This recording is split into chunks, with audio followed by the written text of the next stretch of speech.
Es teoría y práctica la política. Pues ahora no estoy en la praxis, no estoy en la práctica, estoy en la teoría. ¿Haciendo qué? Bueno, pues fundamentando lo que hicimos. ¿Cómo le llamamos a lo que se está aplicando en México? Ya sabemos que existe el neoliberalismo.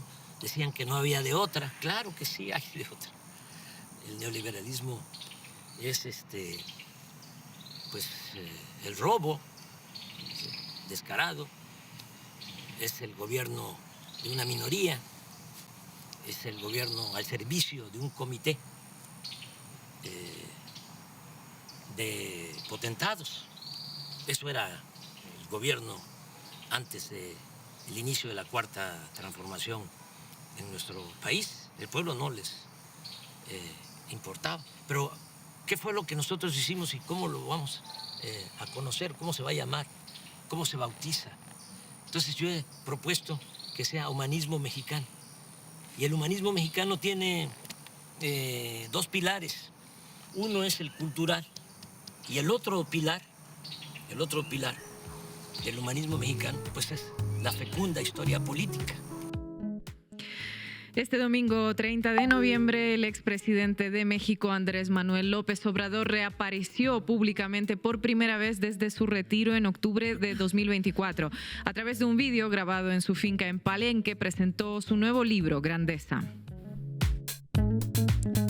Grandeza, según AMLO, busca reivindicar lo que él llama la civilización negada a las culturas originarias del México antiguo y ofrecer un relato alternativo que reconozca el legado indígena. El libro recoge ideas del antropólogo Guillermo Bonfil y plantea que la historia oficial mexicana ha sido una historia falsa, simulada, construida desde la visión de los conquistadores y las élites. Con Grandeza, el expresidente cuestiona la versión impuesta por los colonizadores y propone una narrativa nueva centrada en las raíces indígenas. Más allá de la exposición del libro, AMLO envió varios mensajes políticos en ese vídeo. Lo analizábamos en el editorial de Diario Red. El primero fue para España. Los dos gobiernos de la Cuarta Transformación en México han tenido un largo debate sobre el tema de la conquista con el Estado español.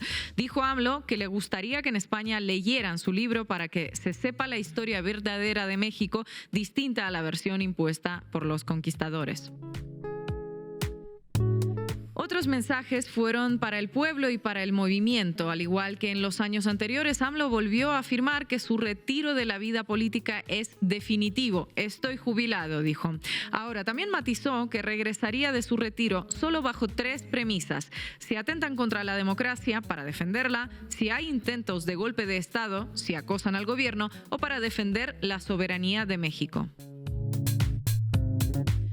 El animal político llamado Andrés Manuel López Obrador ha leído estos tiempos y ha decidido mandar señales, mensajes dirigidos a quienes quieran escuchar. Decíamos esto en nuestro editorial hoy, y en La Base América Latina hablamos de la reaparición de AMLO, de Grandeza, del momento en el que todo sucede y de la reacción que generó esto en la sociedad mexicana. AMLO sigue sentando la agenda, sin duda, y aquí estamos para contarlo. Bienvenidos y bienvenidas. La Base América Latina. Un domingo en el que esto cae de una manera inesperada: 50 minutos de vídeo, presentación de un nuevo libro, algunos mensajes políticos. Marco Terusci, cuéntanos más. Bueno, impresionante lo que generó en términos de visualizaciones, de debate político, de la centralidad que puede tener AMLO si se lo proponen con un simple video que hace que todo gire alrededor de lo que diga. Vamos a analizar 3 núcleos centrales de su video, por qué lo planteó ahora y algunas miradas para pensar sus reflexiones también en el contexto latinoamericano. Los que decían que se iba a perpetuar en el poder, luego cuando se fue a Palenque decían que se estaba escondiendo. ¿Qué dicen ahora? Pregunto, ¿cuál es el siguiente? Ah, sí, estaba en Cuba también, ¿no? En Venezuela, en la isla Margarita. Ahora, ¿desde dónde, según ellos, nos grabó este mensaje? Bueno, es lo interesante, porque estos personajes que decían, no, es que el presidente se va a quedar en el poder y luego va a regresar, son los más interesados en que salga a dar un mensaje. ¿Cómo analizaron ese mensaje?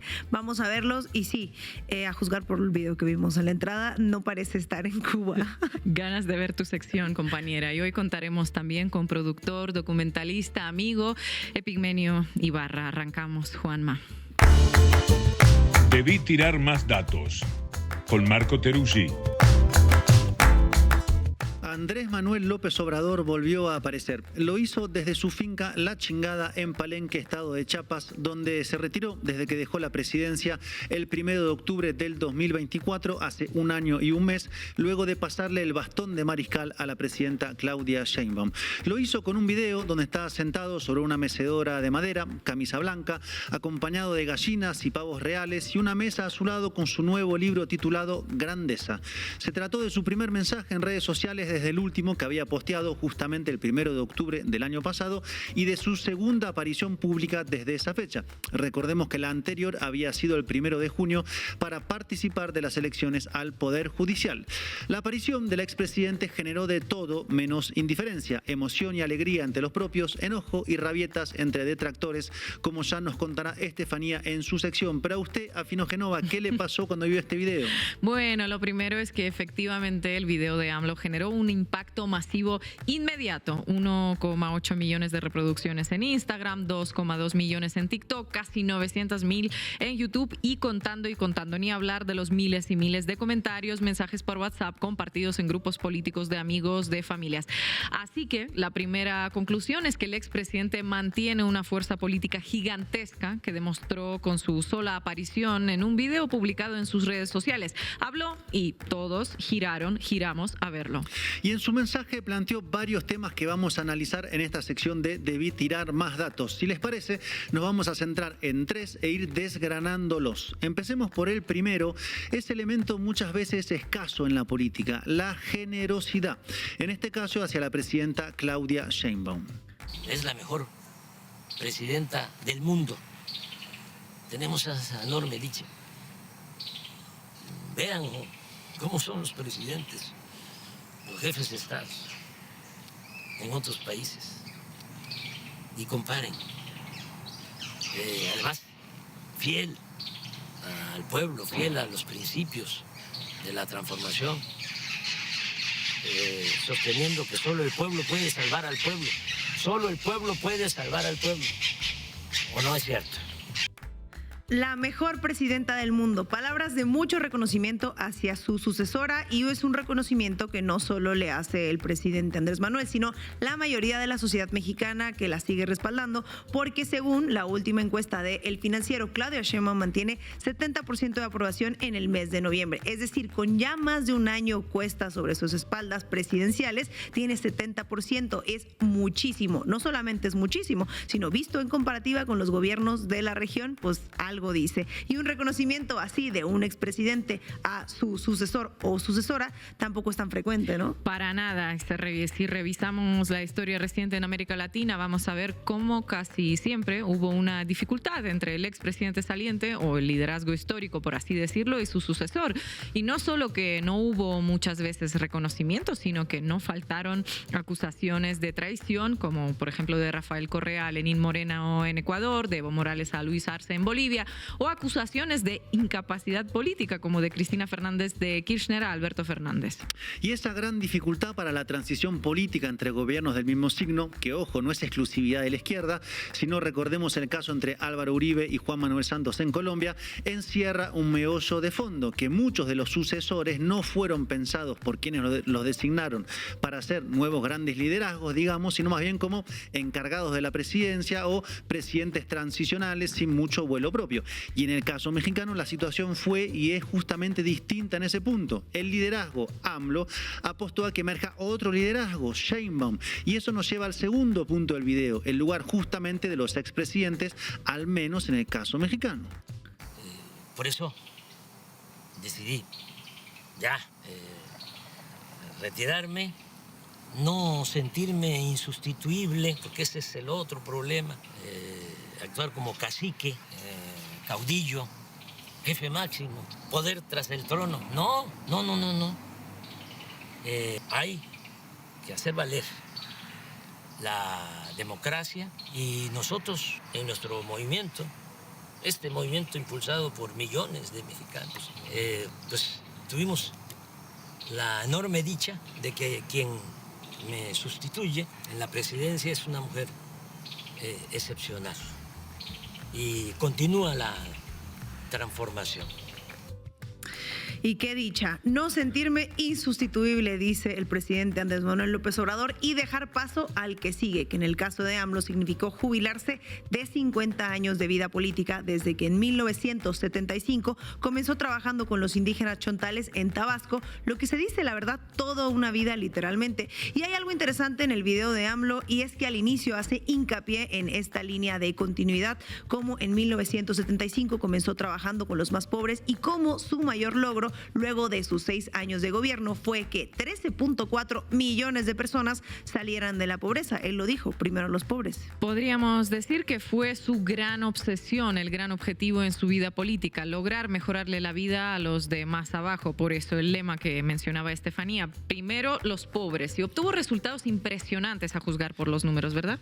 Así es, y no solamente en la pobreza en términos absolutos, sino también en términos comparativos. En absoluto, sí, la bajó de 42% a 29% en 6 años, y eso hizo además que todos ganaran, pero más los de abajo, porque durante su sexenio los ricos incrementaron sus ingresos en 4%, las capas medias en 20%, pero los pobres en 35%. Lo que quiere decir en términos sintetizados que hubo una muy importante reducción de la desigualdad en un país que bajo el sexenio de Felipe Calderón había escalado al 4º nivel mundial en cantidad de millonarios, o sea, en concentración de la riqueza. Y AMLO se retiró con esos números en materia de pobreza y con una altísima aprobación de cerca de 80% según varias encuestadoras. Entonces se jubiló políticamente estando en uno de sus mejores momentos y dejó paso a su sucesora yéndose a su finca en Chiapas de un poco más de 1 hectárea. Y desde ahí, en el video, planteó otro punto central que fue el que más ruido generó, podríamos decir, en términos políticos. Los 3 motivos, 3 por los que saldría a las calles. Escuchemos de primera mano. Solo saldría a la calle por 3 razones. Una, si atentaran contra la democracia, como lo hacían antes, que sean los grandes fraudes, ¿no? Los potentados, los oligarcas. Les decía, yo saldría para defender la democracia, saldría también para defenderla a ella, si hay intentos de golpe de Estado, si la acosan, salgo. Entonces sí, pero eso no creo que pase. De todas maneras, no está mal que sepan en qué circunstancias sí podría yo salir, sí saldría yo a la calle. Y la tercera razón por la que saldría a la calle sería defender la soberanía de México, porque nuestro país es libre y es independiente, es soberano. Nosotros no somos colonias de ningún país extranjero. A ver, vayamos punto por punto. Unifiquemos los 2 primeros para defender la democracia y si hay intento de realizar un golpe de Estado. Claro, ese mensaje tiene particular eco en este momento. Luego, por ejemplo, de que vimos lo que pasó en la mal llamada marcha de la generación Z que terminó en violencia en el Zócalo.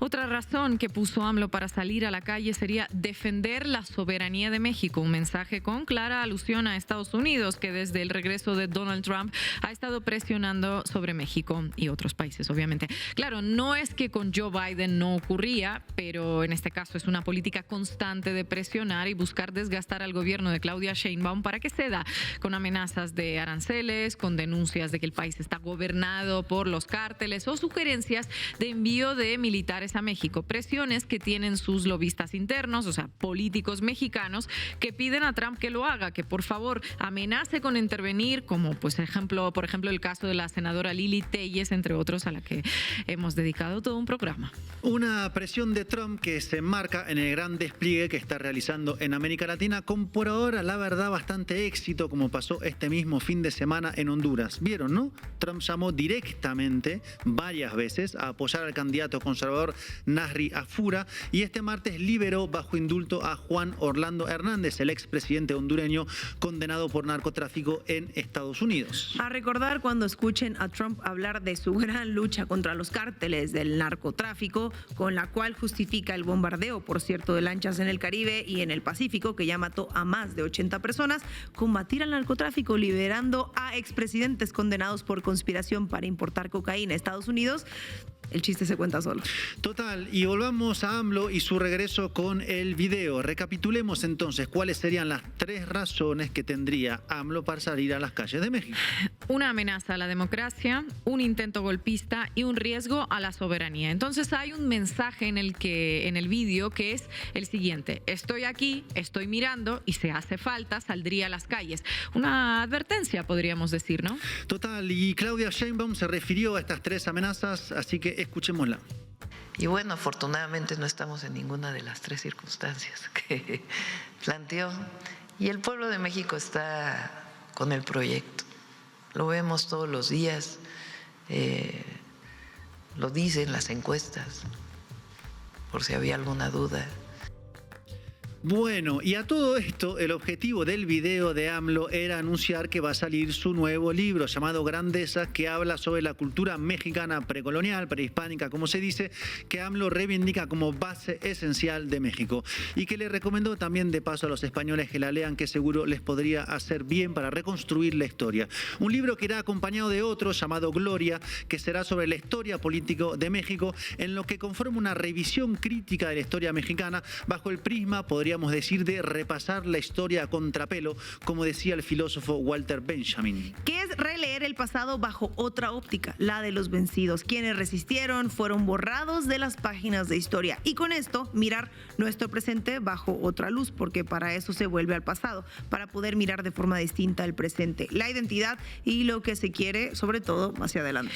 El regreso de AMLO con un video deja entonces muchos temas que desgajar. El tema de la sucesión de liderazgos, la continuidad de un proyecto que tiene el centro de gravedad en los pobres, las amenazas que orbitan alrededor de México y su gobierno desde dentro y desde fuera, y la revisión crítica de la historia nacional. Todo en unos 50 minutos, filmado con gallinas, pavos reales, la cámara puesta en su finca donde pasó a la jubilación política.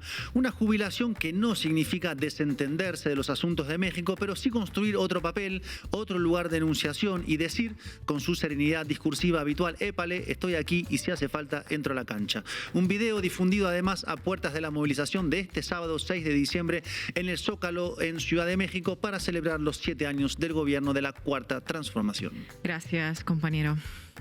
¿Qué le dice a aquellas voces que critican su administración y que ahora dicen que hay una crisis en su gobierno y que por eso tuvo que salir el expresidente? Pues imagínense, escribió el libro en un día, ¿no? Porque, ¿cuál es el objetivo del video de ayer que hace? Pues informar de su libro, ¿no? Anunciar. Grandeza. Él tenía pensado terminar el libro e informar de que estaba a la venta, ¿no? Tuvo todas las especulaciones, que se iba a salir a recorrer el país, que, en fin. Entonces ese es el... Y da su posicionamiento de bajo qué circunstancias saldría nuevamente a la calle y dice: estoy retirado de la vida pública y agradezco además porque dice apoyo a la presidenta. Entonces vamos adelante con todas esas especulaciones. Vamos arriba. Cuéntamelo todo y exagera, con Estefanía Veloz. Hoy quisiera empezar esta sección de Cuéntamelo Todo y Exagera con una lección teórica sobre el boxeo. Bueno, normalmente sé por dónde va la cosa en esta sección, pero en esta ocasión, ¿qué tiene que ver el boxeo, compañera? Pues mira, en el ring, cuando un peleador amaga, hace un movimiento deliberadamente falso para engañar al oponente. Mueve el hombro izquierdo, pero golpea con el derecho. Mohamed Ali, por ejemplo, era el maestro del amague. Movía la cabeza, fingía ir de un lado y luego noqueaba por el otro. Claro, aunque en el boxeo y en el fútbol el amague es una técnica legítima, una habilidad, y sin embargo en otros deportes el amago es más bien sinónimo de trampa. Bueno, en el béisbol, cuando un pitcher hace amague, es penalizado inmediatamente, ¿no? Les gusta el deporte, ya vi. De hecho, la palabra amagar significa caminar con aire amenazador, pero en español mexicano la palabra tiene una carga específica porque implica amenazar o comenzar, pero sin intención real de cumplir. Es como blofear para mis amigos de la frontera. Y ahora, con todo este contexto, vamos a ver qué publicó el periódico Reforma sobre el video de Andrés Manuel López Obrador presentando su libro Grandeza. Resulta que el Reforma publicó con letras grandes justo en su portada del lunes: amaga a López Obrador con volver a la calle. O sea, amenaza, a lo mejor sin cumplir, o con todos los otros significados que puede tener esa palabra que les acabo de leer. Curiosa palabra eligieron para hablar de esto, Ina. Bueno, están sugiriendo entonces a sus lectores, AMLO está haciendo trampa, está fingiendo, es un mentiroso, está amenazando, amenaza sin intención real. Todo eso cabe en una sola palabra, amaga, ¿no? Según entiendo. El Financiero escribe: AMLO amagó con salir a las calles. Y de verdad que sí es curioso que usen esta palabra, amaga, que en medios se utiliza últimamente para hablar de las amenazas, como cuando se habla de las amenazas de Estados Unidos al gobierno mexicano. Utilizar la misma palabra para AMLO es por lo menos digno de señalar. Pero la verdad es que ojalá esa palabra fuera lo único a resaltar en esta cobertura. Pero resulta que los mismos analistas que celebraron el retiro de AMLO, que dijeron que era lo mejor que le podía pasar a México, son los que ahora más desesperadamente quieren que vuelva mínimo para que se cumpla su profecía. ¿Como quién, por ejemplo? Danos nombres, danos datos, por favor. Y los traigo, empezando por Carlos Loret de Mola, que dijo sin reparo que esto significa que la administración de la presidenta Sheinbaum pues está débil y que palabras más, palabras menos, Morena y la presidenta necesitan recurrir a la figura del exmandatario. Pero vamos a ver primero qué dijo en su noticiero. Se extrañó por este trato de gerenta, de encargada de despacho que le propinó López Obrador en sus 49 minutos de video. Oh, absolutamente. La presidenta parece encantada con su papel, aunque dice que no existen ahorita ninguna de las tres condiciones que planteó López Obrador para regresar a la política activa. Hablar así de una mujer que gobierna para que luego se hagan los feministas el 8 de marzo. Loret llamando gerenta es un término que dice que ella administra, pero el que gobierna es otro. Es misoginia puro, pero por donde lo vean. Y además no fue como dijo Loret, que hubo 45 minutos de desdén hacia la presidenta. Pero yo vi un video de Loret con Broso que está un poco más subido de tono, que seguro Veloz lo tenés por ahí. Claro que sí, lo tengo, Marco. Adelante con las imágenes.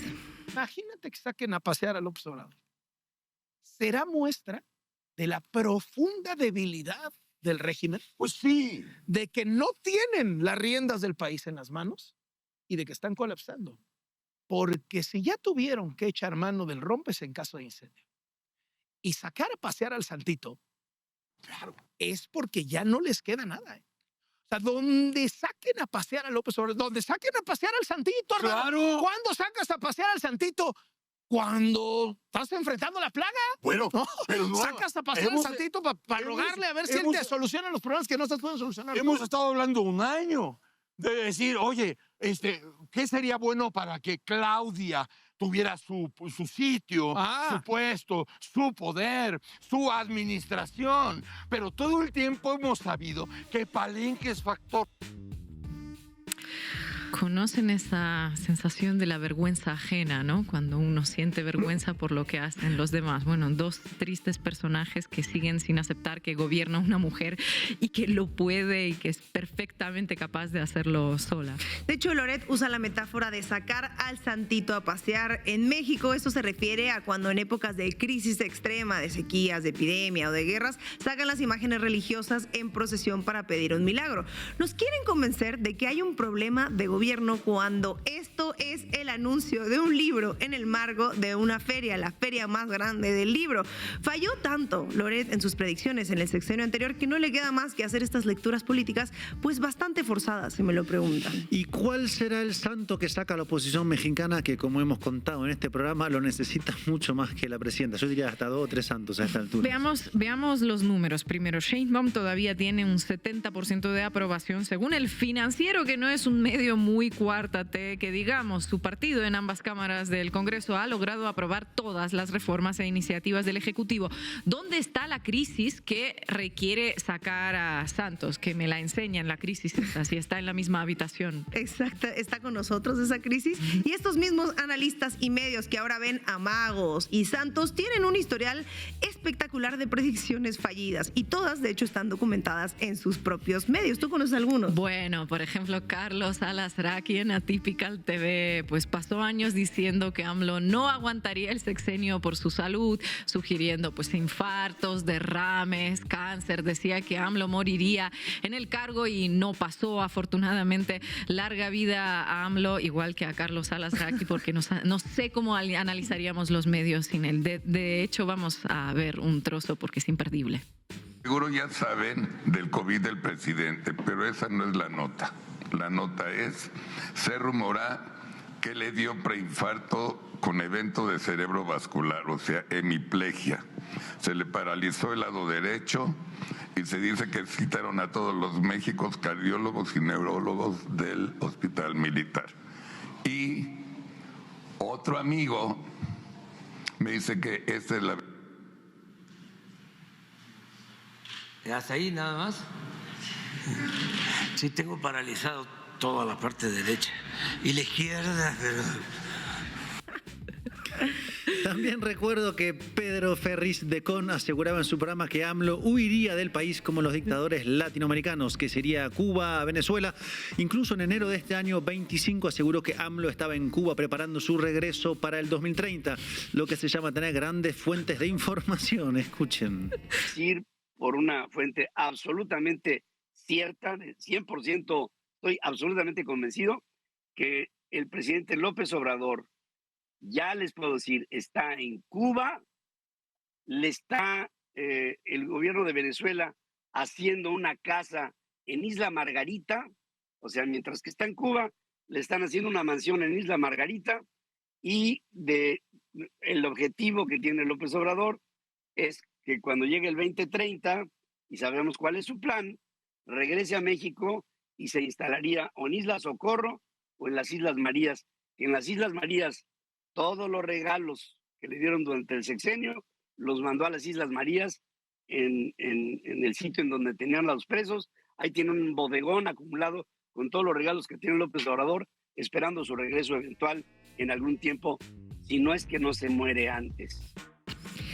Claro, no es suficiente que viva en Cuba porque tiene que tener un elemento de Venezuela, ¿no? Así que mejor decimos que se está construyendo una casa en Isla Margarita. Bueno, si es que no se muere, termina así. Delirium tremens y grandes fuentes de información. Por cierto, Isla Margarita es un hermoso lugar y recomiendo profundamente los atardeceres en Juan Griego. Vayan quienes pueden. Bueno, y retomando, al final, ¿qué pasó? AMLO entregó el poder el 1 de octubre de 2024, exactamente como prometió. Se retiró a Palenque, desapareció 14 meses, no dio una entrevista, no escribió una columna, no tuiteó, silencio total y absoluto. Todas las predicciones apocalípticas fueron espectacularmente falsas. Tienen que revisar sus fuentes, Pedro Ferriz y Alasraqui. Pero la verdad es que sonaba bastante interesado este personaje en un par de cosas. Primero, en que se quedara, porque, cómo repetía la oposición que se va a quedar, que se va a reelegir, que iba a volver, que va a regresar, que sigue gobernando. Y claro, aprovecharon esta ocasión para reafirmar lo que dijeron. Gobernando este país se llama Andrés Manuel López Obrador. La posición de Claudia tiene la postura política más débil para los primeros 14 meses de un gobierno en la historia moderna de México. Es una mujer débil que no tiene control sobre todo lo que dejó López Obrador orquestado para que él siguiera mandando. Todo esto es parte de una derivación que va a dar en Andrés Manuel López Beltrán y en Adán Augusto. Siguen operando la corrupción que fue instaurada en el gobierno del presidente López Obrador. Incluso Ramón Alberto sabe que Claudia ha estado a punto de tirar la toalla y si estoy hasta la madre de todo esto, no me están dando la oportunidad de ser yo, no me están dando la oportunidad de ser presidente de la República, no estoy en control. Escuchamos a Pedro Ferriz, el mismo que dijo que López Obrador vivía en Cuba, pues decir que la presidenta quiere renunciar. Con esas fuentes. Y claro, ahora transfieren las mismas predicciones delirantes a la presidenta Claudia Sheinbaum. Es casi el mismo guión, pero solo cambiaron el nombre. Vamos a escuchar un poco más porque traigo material. Importante petardo, porque ni siquiera Castillo, su petardito. ¿Sí? Agarraron un muerto político, lo desempolvaron, le dieron 3 nalgadas, le pusieron una camisa nueva, lo sentaron en una silla junto a apoyos para poder de alguna manera apuntalar el desmadre, el derrumbe institucional que significa el gobierno de Claudia Sheinbaum. Ya lo deducimos, es decir, en este país no hay una presidenta, hay un presidente, ¿sí? Y hay una gerente de Palacio Nacional, una encargada de despacho.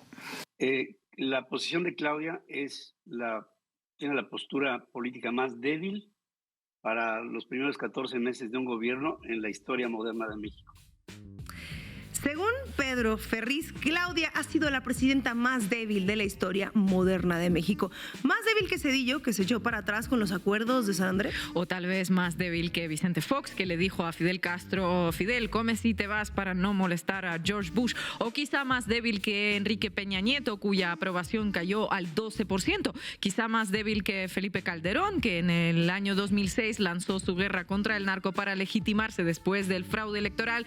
300,000 muertos después, el narco es más fuerte que nunca. Un presidente que inicia una guerra que no puede ganar para tapar su ilegitimidad, pues sí es débil y criminal. ¿Y Claudia qué? Y sigamos con la lista. Más débil que Gustavo Díaz Ordaz, que en el 68 ordenó la masacre del Tlatelolco por presión de su secretario de Gobernación, Luis Echeverría. Un presidente que masacra estudiantes que protesten porque su subordinado se lo pide es patéticamente débil.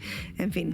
Y ahora están con el cuento de que Sheinbaum va a renunciar. Claro, ¿quién no renunciaría con 70% de aprobación? Es obvio y evidente.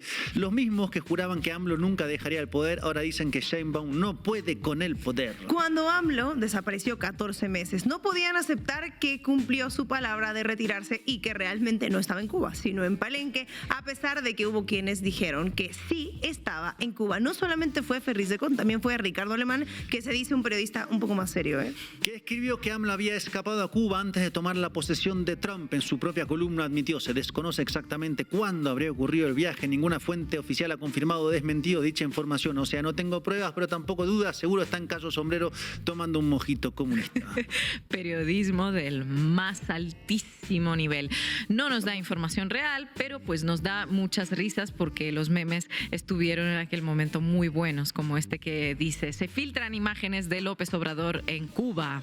Se me antojó un mojito. Entonces, la aparición del 30 de noviembre desde Palenque desmintió todas estas fantasías, ¿no? AMLO estaba donde dijo que iba a estar, en su rancho, escribiendo libros, no conspirando en Cuba, no construyéndose casa en la Isla Margarita, no se quedó en el cargo y desde luego no regresó a gobernar. Vaya, vaya.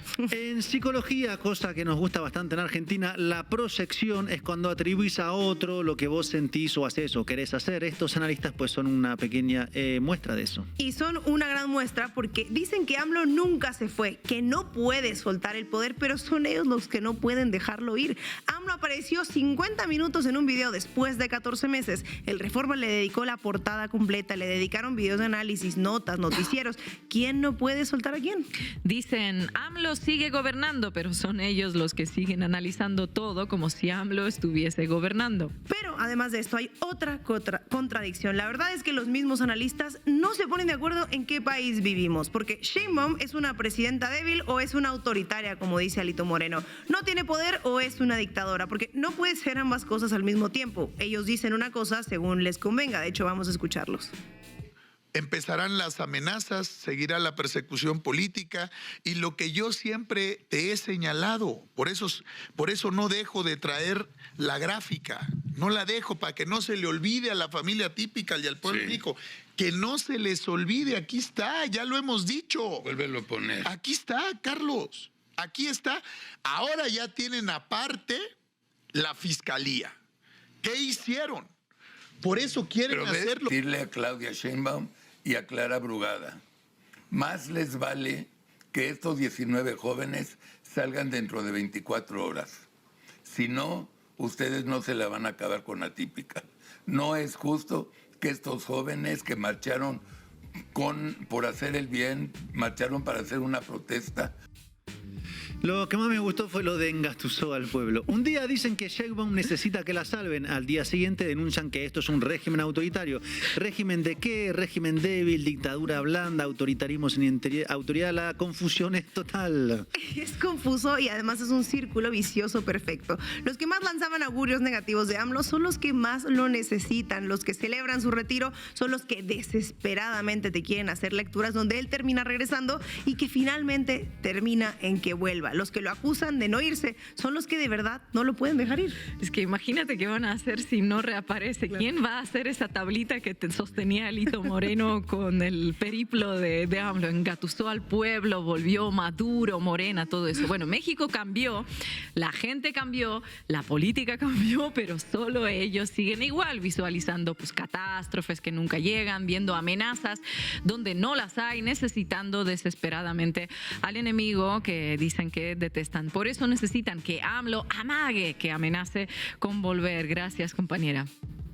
Logré, junto con millones de mexicanos, ustedes y muchos, pero logramos el inicio de una transformación. Llevamos a la práctica el ideal de que por el bien de todos, primero los pobres. ¿Cómo no voy a estar contento? ¿Cómo no voy a estar feliz? Yo siempre he sostenido que la felicidad se obtiene cuando uno trabaja, lucha, procura la felicidad del prójimo. Entonces es cuando ya tenemos bienestar espiritual, bienestar del alma, felicidad. En el gobierno que dirigí, en 6 años, a pesar de la pandemia, con todos los daños, con toda la tristeza que nos dejó 2 años muy difíciles, por el dolor y también porque se nos cayó la economía. Bueno, a pesar de eso, en el tiempo que estuve en la presidencia, salieron de la pobreza 13.400.000 mexicanos.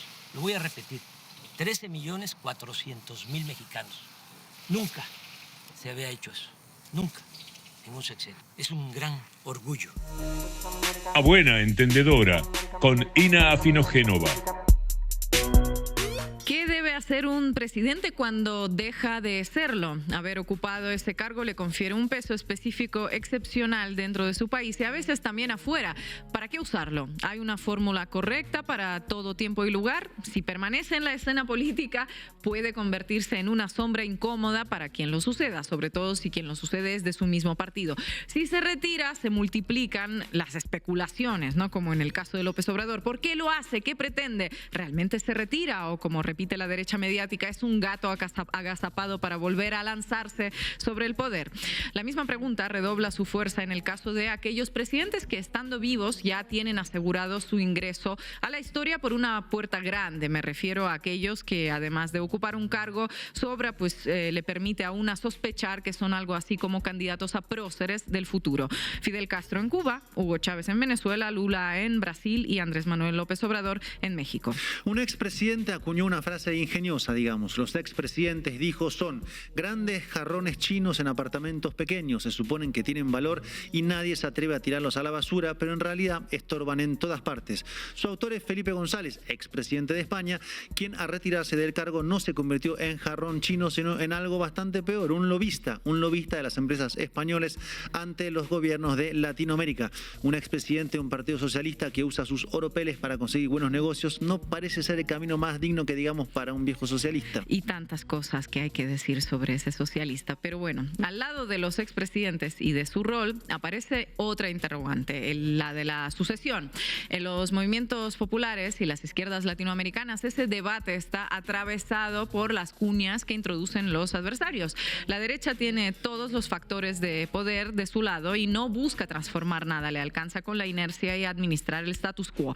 Para los proyectos transformadores, la realidad es bien distinta. La inercia tira para atrás y los factores de poder se alinean en contra de las transformaciones. Mientras que para la derecha la sucesión es solo un trámite burocrático, para los proyectos transformadores es todo un desafío. Como las estructuras de poder establecidas juegan en contra, los proyectos de cambio surgen de esas estructuras nuevas, débiles, en las que los liderazgos individuales pesan más que en la cancha de enfrente. Atacar a ese liderazgo, a la persona que aparece como irreemplazable, es la mejor forma para detener el cambio. En esa persona se concentra al mismo tiempo las fortalezas y las debilidades del proceso.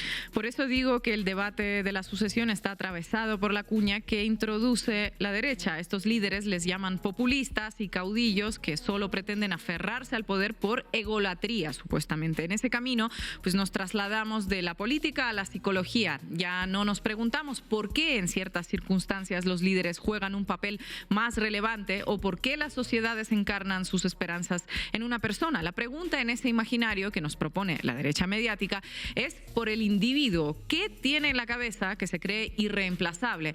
Y bueno, tal vez en su cabeza no tiene nada de eso, tal vez no se creen irreemplazables, pero hay circunstancias políticas y sociales que los llevan a permanecer en la escena. ¿Qué circunstancias? Por ejemplo, la de tener un enemigo que no tiene ética ni reparos en los métodos que usa para frenar y derrotar a los procesos de cambio.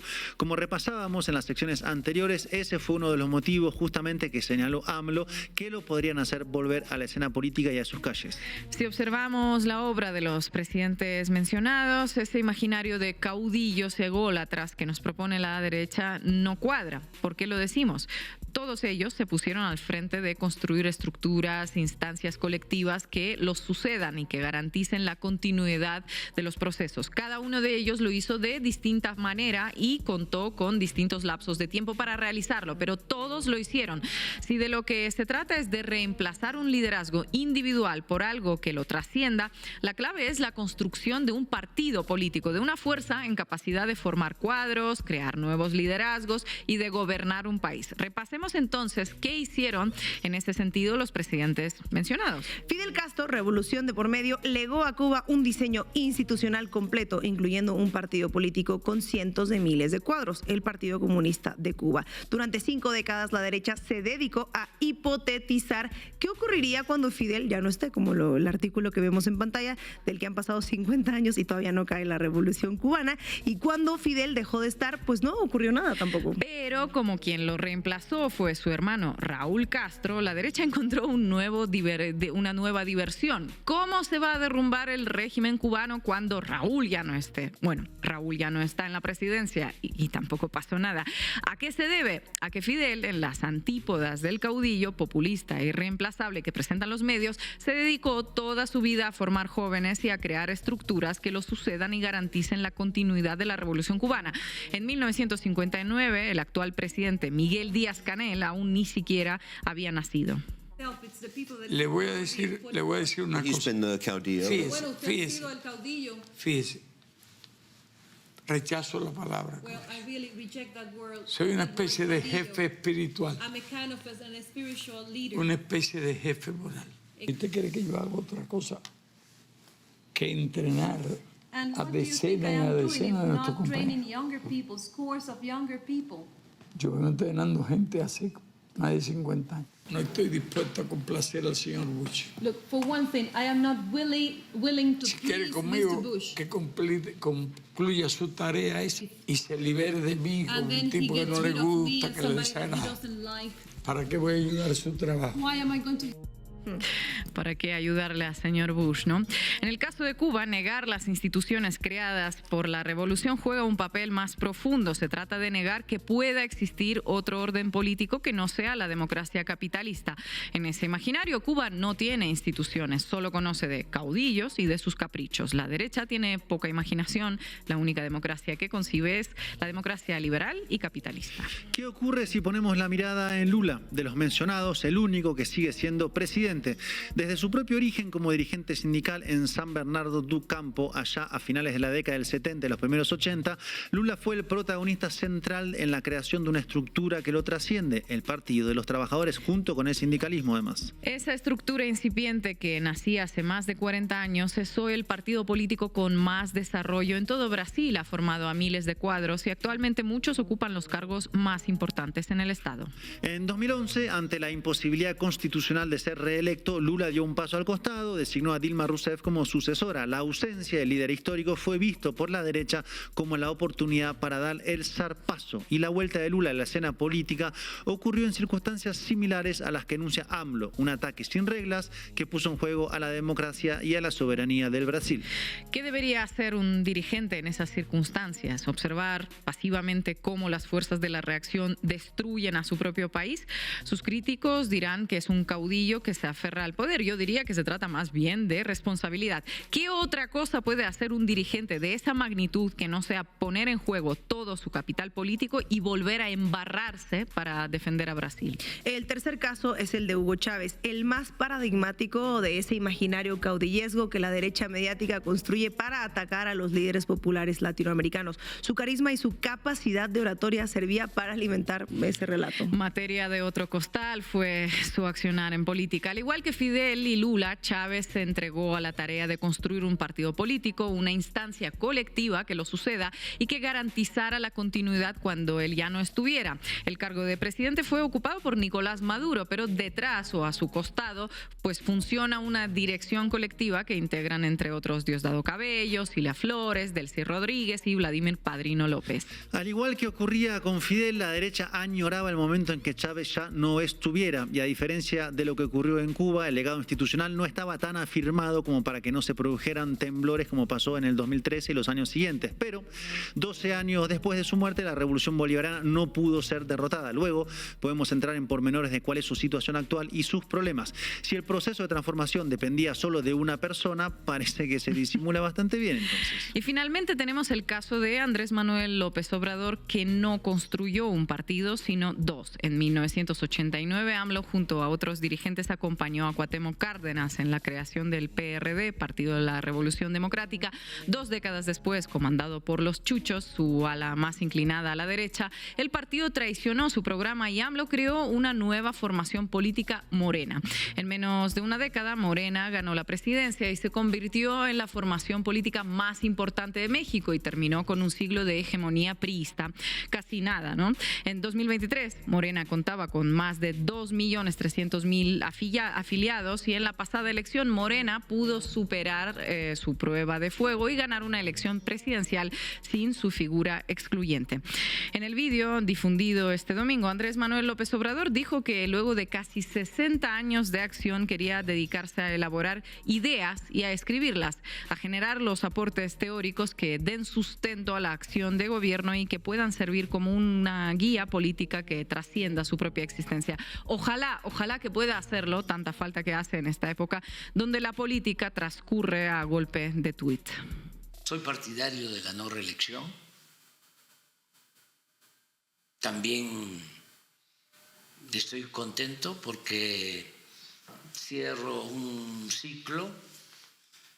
Hemos logrado entre todos desde abajo una transformación en el país. Hay resultados. Está bien el relevo generacional. Nos va a ir bien. El porvenir viene acompañado de la justicia y tiene rostro de mujer.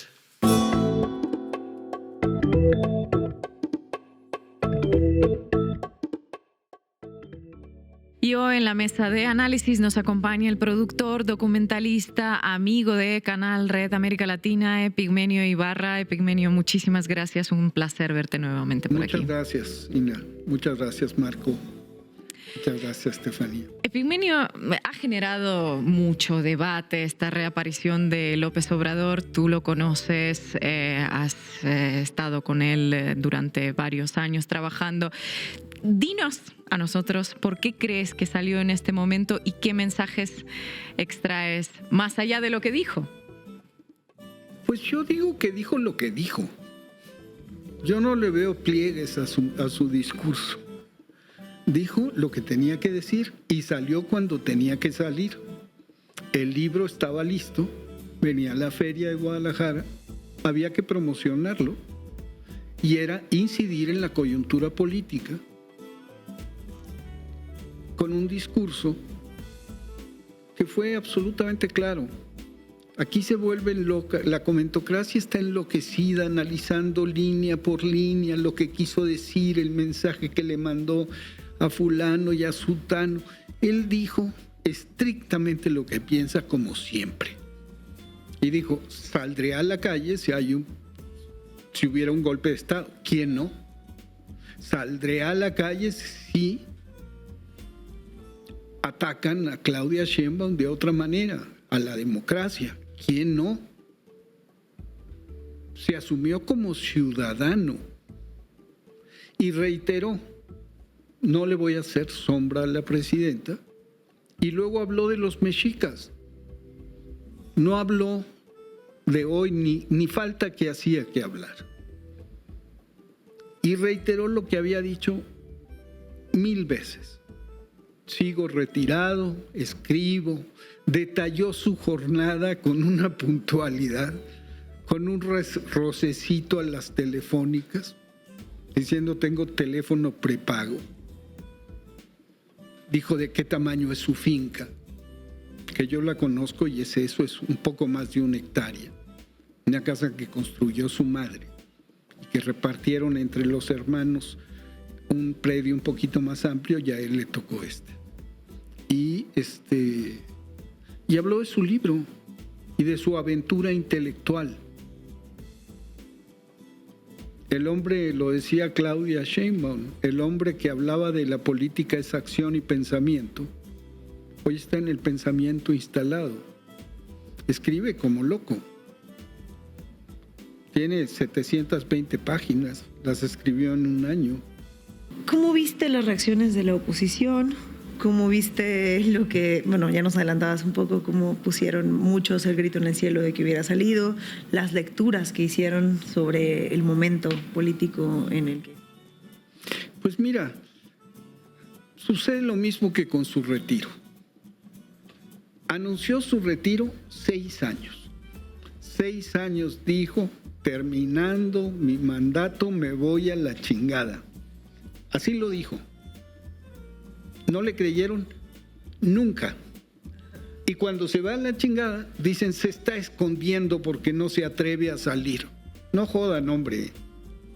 Está cumpliendo con lo que dijo y rompiendo una tradición de la política mexicana, el maximato, y una tradición de la izquierda, el necesariato. ¿Por qué fracasa la izquierda?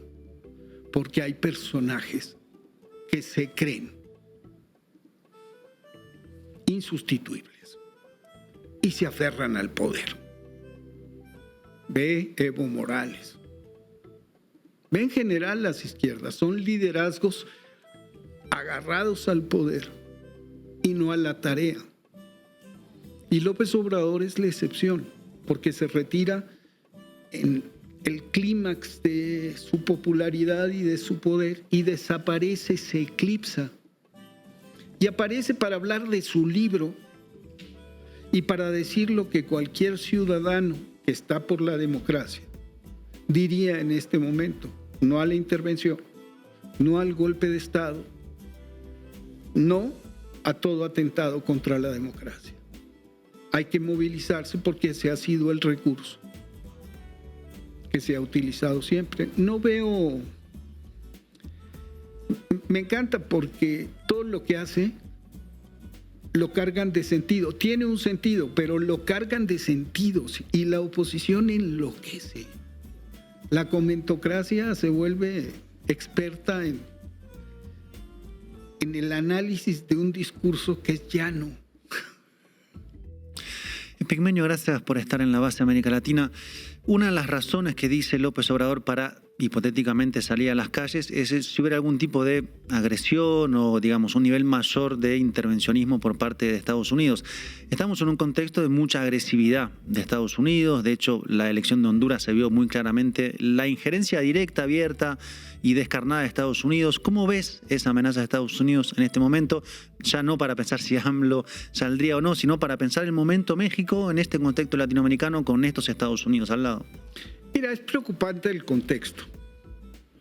Es más preocupante lo que pienso que sucede. No veo tanto al gobierno norteamericano involucrado con la ultraderecha mexicana. Porque hay que decirlo con todas sus letras. Hay un proyecto golpista de la derecha. Sí quisieron quemar Palacio. Lo hubieran quemado si pudieran, pero no pudieron.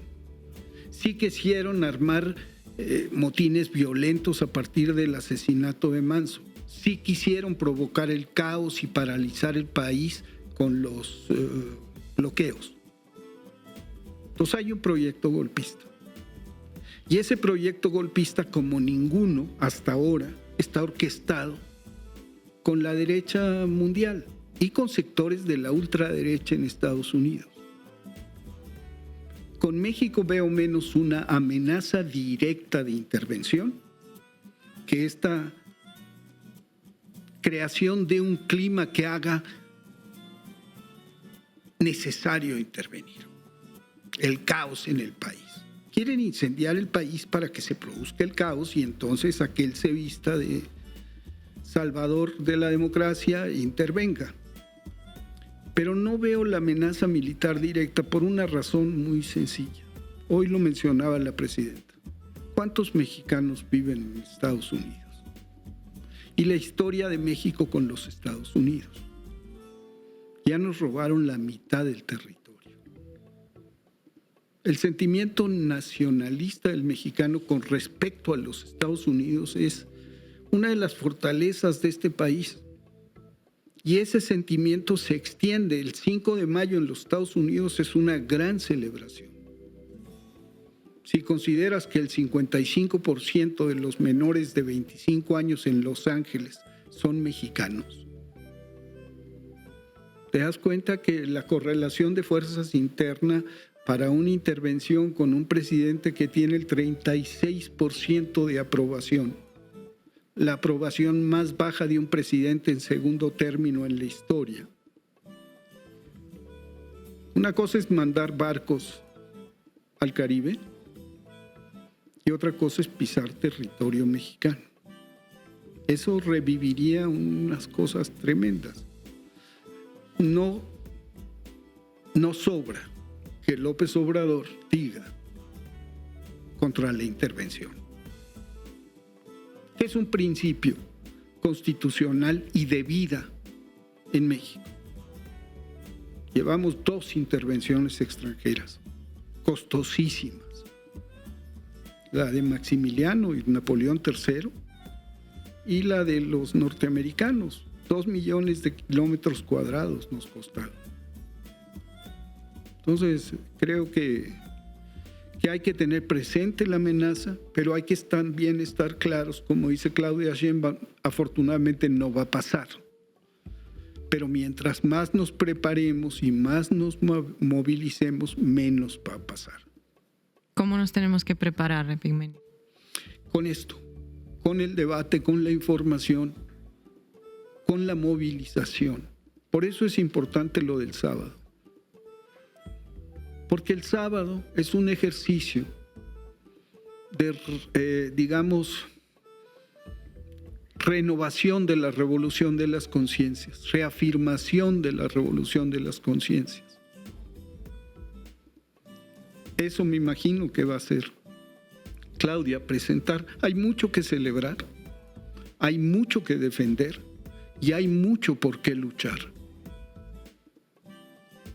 Y somos hoy en el mundo, lo de Honduras nos muestra que los movimientos de izquierda están a la baja en todo el mundo. Hoy somos ejemplo y esperanza. Y esa es una enorme responsabilidad para las y los mexicanos. O en estos tiempos de canallas, cuando el fascismo avanza, hoy somos el dique que contiene. Movilizarse para decírselo al mundo, a los adversarios también. Es importante. Epigmenio, muchísimas gracias por tu análisis, como siempre. Gracias a ustedes. Y llegamos al final del programa. No se olviden de suscribirse al canal de YouTube La Base América Latina. También pueden hacerse socias y socios de Canal Red escaneando el QR que ven en pantalla. Sigamos el consejo de Epigmenio Ibarra. Hay que seguir dando la batalla. También les dejamos otro QR que les va a llevar directamente a nuestra lista de reproducción en Spotify. Y nos vamos a ver aquí mañana a las 7 horas chilanga.